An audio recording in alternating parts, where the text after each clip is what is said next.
नमस्कार, आप देख रहे हैं MSS भक्ति आराधना और मैं हूं धीरज शास्त्री। आज हम आपके लिए लेकर आए हैं प्रभु राम व उनके अनन्य भक्त हनुमान जी का ऐसा प्रसंग जब प्रभु श्री राम जी को हरा दिया भक्त हनुमान जी ने। अगर आपने MSS भक्ति आराधना को सब्सक्राइब नहीं किया है तो अभी कर लें और लगातार भक्ति रस का रसपान करते रहें।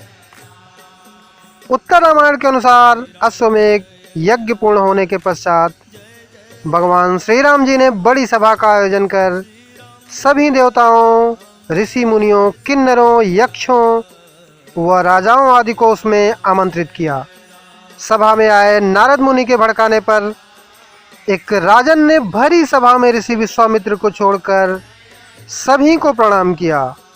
ऋषि विश्वामित्र गुस्से से भर उठे और उन्होंने भगवान श्री राम से कहा कि अगर सूर्यास्त से पूर्व श्री राम जी ने उस राजा को मृत्यु दंड नहीं दिया तो वे प्रभु राम को श्राप दे देंगे। इस पर श्री राम ने उस राजा को सूर्यास्त से पूर्व मारने का प्रण ले लिया। श्री राम जी के प्रण की खबर पाते ही राजा भागा भागा हनुमान जी की माता अंजनी की शरण में गया तथा बिना पूरी बात बताए उनसे प्राण रक्षा का वचन मांग लिया।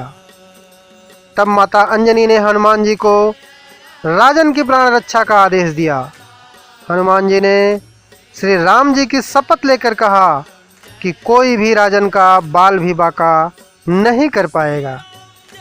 परंतु जब राजन ने बताया कि भगवान श्री राम ने ही उसका वध करने का प्रण किया है तो हनुमान जी धर्म संकट में पड़ गए कि राजन के प्राण कैसे बचाएं और माता को दिया वचन कैसे पूरा करें तथा भगवान श्री राम को श्राप से कैसे बचाएं। धर्म संकट में फंसे हनुमान जी को एक योजना सूझी। हनुमान जी ने राजन से सरयू नदी के तट पर जाकर राम नाम जपने के लिए कहा। हनुमान जी खुद सूक्ष्म रूप में राजन के पीछे छिप गए। जब राजन को खोजते हुए प्रभु राम सरयू तट पर पहुंचे तो उन्होंने देखा कि राजन राम राम जप रहा है। प्रभु श्री राम ने सोचा, ये तो भक्त है, मैं भक्त के प्राण कैसे ले लूं। श्री राम जी ने राजभवन लौटकर ऋषि विश्वामित्र से अपनी दुविधा कही। विश्वामित्र अपनी बात पर अडिग रहे और जिस पर श्री राम को फिर से राजन के प्राण लेने हेतु सरयू तट पर लौटना पड़ा। अब श्री राम के समक्ष भी धर्म संकट खड़ा हो गया कि कैसे वो राम नाम जप रहे अपने ही भक्त का वध करें। प्रभु राम सोच रहे थे कि हनुमान जी को उनके साथ होना चाहिए था, परंतु हनुमान जी तो अपने ही आराध्य के विरुद्ध सूक्ष्म रूप से एक धर्म युद्ध का संचालन कर रहे थे। हनुमान जी को यह ज्ञात था कि राम नाम जपते हुए राजन को कोई भी नहीं मार सकता, खुद मर्यादा पुरुषोत्तम राम भी नहीं। प्रभु राम ने सरयू तट से लौटकर राजन को मारने हेतु जब शक्ति बाण निकाला तब हनुमान जी के कहने पर राजन राम राम जपने लगा। राम जानते थे कि राम नाम जपने पर शक्ति बाण असर नहीं करता। वो असहाय होकर राजभवन लौट गए। विश्वामित्र उन्हें लौटा देखकर श्राप देने को उतारू हो गए और प्रभु राम को फिर सरयू तट पर जाना पड़ा। इस बार राजा हनुमान जी के इशारे पर जय जय सिया राम, जय जय हनुमान गा रहा था। प्रभु श्री राम ने सोचा कि मेरे नाम के साथ साथ ये राजन शक्ति और भक्ति की जय बोल रहा है, ऐसे में कोई अस्त्र शस्त्र इसे मार नहीं सकता। इस संकट को देखकर प्रभु राम मूर्छित हो गए।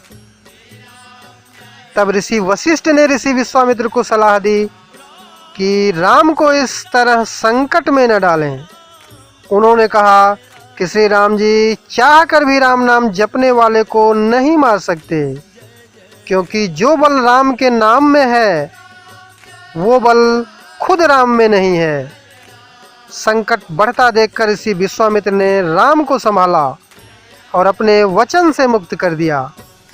मामला संभलते देखकर राजा के पीछे छिपे हनुमान जी वापस अपने रूप में आ गए और प्रभु राम के चरणों में आ गिरे। तब प्रभु श्री राम ने कहा कि हनुमान जी ने इस प्रसंग से सिद्ध कर दिया कि भक्ति की शक्ति सदैव आराध्य की ताकत बनती है तथा सच्चे भक्त सदैव भगवान से भी बड़ा रहता है। इस प्रकार हनुमान जी ने राम नाम के सहारे श्री राम को भी हरा दिया। आप देख रहे थे एमएसएस भक्ति आराधना। फिर मिलते हैं नए भक्तिमय प्रसंग के साथ।